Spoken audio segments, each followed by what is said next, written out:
Welcome back to another technical deep dive here in the debug zone. Today we're tackling a big question and breaking it down with insights from other users.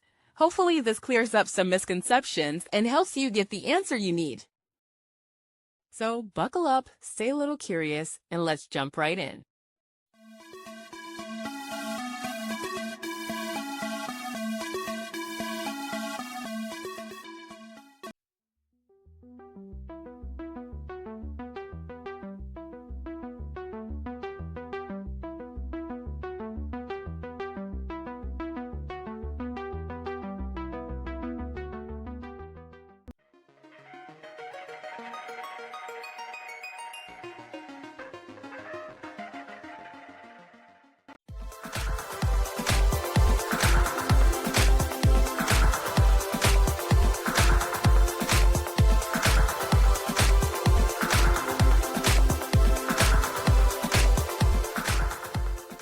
And that's a wrap.